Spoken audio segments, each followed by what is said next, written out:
بسم الله الرحمن الرحیم.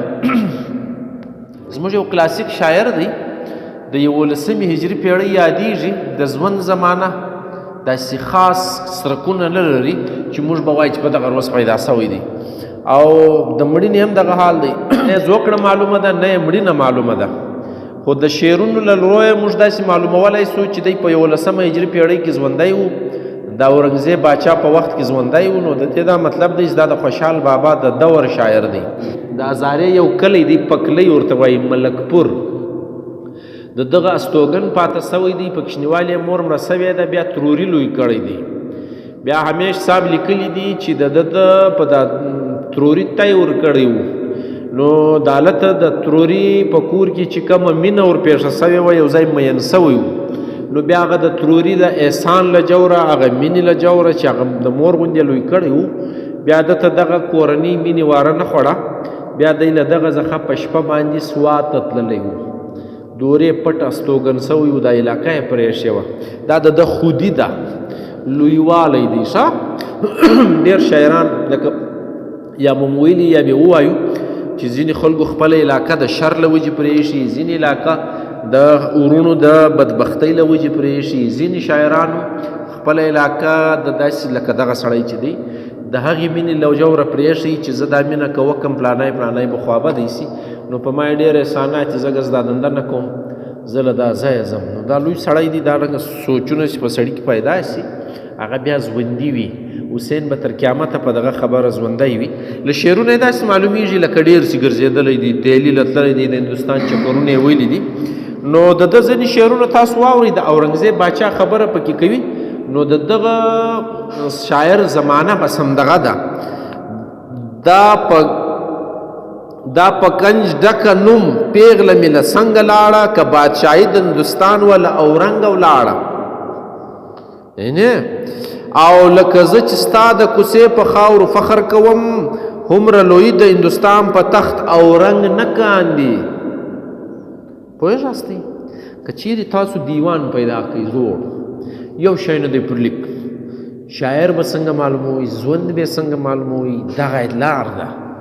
شعرونه به وایاستئ، زمانه هم کله کې پیدا سي، شاعر دور کې پیدا سي. اورنګزیب تا ته معلوم دی، نو د تر اورنګ له مخه شاهجهان سره نه دی یاد کړی، نو خو نه دی ورسره، دا دور یې نه دی لیدلی. ښه تر شاهجهان وروسته باچیانې سره نه دی یاد کړی. نو بس په کوم دور کې چې ژوندی دی، بس روایت هم دا دی. نو تاسو به هم دغه چم کوئ. که چیرې یو زوړ کتاب په لاس درلئ نو ویې وایاستئ، له هغه څخه مواد راوباسئ.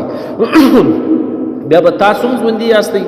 کم مواد ستاسو ته په لاس درځي هغه به هم امر وي چې مجنون غوندې تورزن پکې پیدا سي. اورنګزیب د عقل ضد عشق له هنده. څنګه شاعر دی اورنګزیب د عقل ضد عشق له هنده، دا رنګه شاعر دی. زما ډېره خواڅله په بدیږ ذهن کش کې ده د دیوان، 2.5 کاله پښتنو لوستی وای لکه خوشحال الرحمن. دومره لوی شاعر دی، دومره ښایسته شاعر دی. خو زما خوا په دې باده ده چې د دیوان ډېر ناوخته راځي پښتنو ته. بیا نو هغه دور د مطالعې، هغه د مینې دور ختم سوی دی. هی مصنوعي دور دی، د موبایل دور دی. پخوا یو 50-60 کاله مخکې یو چا مطالعه کوله، اوس خو هر شی د فیسبوک او دغه محدوده دی، څوک ریسرچ هم نه کوي، مطالعه هم نه کوي. نو شان پاتېږي، هغه قدر پاتېږي چې مینه پیزواني په لار روان که، څه ارزه د شاهجهان یا د اورنګ وي. دا د ده زمانه ده چې اورنګ یې د ډیلي له تخته مومي، فقیر بیا موند هغه خوند په استغنا کې. اورنګزیب په کوم تخت نازږي د ډیلي، یو فقیر سړی چې غني وي، دننه موړ وي، یو شی نه غواړي. فقیران به تاسو لیدلي، صحیح فقیران، ای پکرجن نه درشئ زموږ بسپن غاړي درشئ، نه نه نه، چې بسپن کوي هغه نه، چې ملنګان وي. ملنګ درته درېږي د جمعرات په ورځ پیسې د ورکې واوه، که د نه کې ورخوانه بدوي.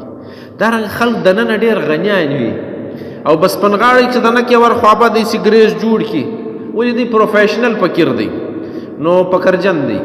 یا د بسپن غاړي خبره نه، د ملنګ خبره چې استغنا لري. نو دی وایي والله که هغه باچا دونې په تخت نازیږي لکه یو ملنګ سړی چې په خپله غنا کې خوند اخیستی دی. د نن سړی موړ یا ښه په یوه شي د خوا نه به درځي، یو شی خوند نه درکوي د دنیا، دښته لویوالی وایي. او رنګ د باچۍ شوقي وي، په تخت ناست ورونه یې وژلي وو، پلار یې وژلی وو، په جیل یې چښلی وو، هلته مړ سو. نو دغه هم وژنه ده. نو هغه څه معنا لري دا وایي؟ کار خو دا دی، غرض دا د هزارې ضلع دغه د پکلۍ ملکبر بیا په سوات کې استوګن دی. نو څه وایي په معنا کې ستا خاکروب الکبګوش یم، کنې ملک مې د پکلۍ استوګه سوات. یعنې خپل یې وویل پکلۍ ملک دی لیکن اوس په سوات کې اوسېږم. دا خبرې به راباسئ څوکه څوکه. دا همیش خلیل صاحب را ایستلي دي، له موږ سره شریکي کړي دي چې د ده ژوند څنګه روان دی.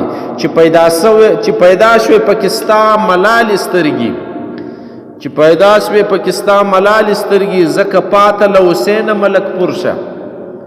چې ستا سترګې کې پیدا شوې له موږه پاته سوې. مسله دا ده چې هغه مینه چې دی وه هغه د ډېرو زورور و، ځکه ما پرېښوده علاقه. بیا وایي په رضا مې زړه په زړه له یاره واخیست، که میشته زه په دکن او یا په هند یم. دکن ته تللی دی، هندوستان ته تللی دی، دلته معلومیږي چې زموږ دا شاعر ګرځېدلی سړی دی په خپله علاقه. واړه عشق دی چې سړی جهان گشته کا. دا عشقي ده چې سړی ګرځي په دنیا کې، په اسانه څوک پرېږدي خپل وطن.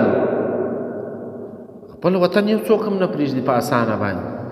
دا عشقي دا لیونی چې سي سړی له حاله وځي بیا زیاته وطن خوند نه ورکوي. نو بې وصلته دې ژوندون را باندې ګران و، ستا ملالو سترګو ورک کم له وطنه. دې کې مینه ویناستئ چې له څه وجې وتلی دی له وطنه. ما دا خبره ده میش خلیل صاحب په حواله درته وکړه. تش ګوګل د بیلتانه په ځمکه ګرځي، حسین پرېښود اشنا ته په وطن زړه. زړه یې دورې و اشنا ته پرېښودی، تش ګوګل ګرځي، خالص سینه ګرځي، یو شی نسته پکې. نو دا رنګه د ده د ژوند درک خو نه راته لګېږي. د ده د سپینې ږیرې د غاښ د وتلو د غټ عمر خبره یې بیا کړې ده. واورئ: کچ کردار یم کچ گفتاره، پټې سترګې سپینه ږیره غاښ وتلی هوښیار نه سوم. دوارمه ږیره سپینه ده بیا مې غاښ وتلي دي خو هوښیار نه سوم. هغه رنګه چپه یم، هغه رنګه کوږ یم، هغه رنګه یو شی نه دی برابر، هغه رنګه بېلارې یم. بل ځای وایي: هر سوز مې زړه وهي له زړه د مینې، په یوې حصې د عشق شپېته اتیا سوم. یعنې د شپېتو کلو یم خو اتیا ته ورسېدم، عشق داسې خراب کم. یا به داسې ووایي چې د شپېتو د اتیا کلو یم عاشقۍ له کاره ایستلی یم، ډېر مشرطی که څه په لار سم نه سم تلی. نو دا ګورئ دا خبرې موږ ته له دیوانه په لاس راځي.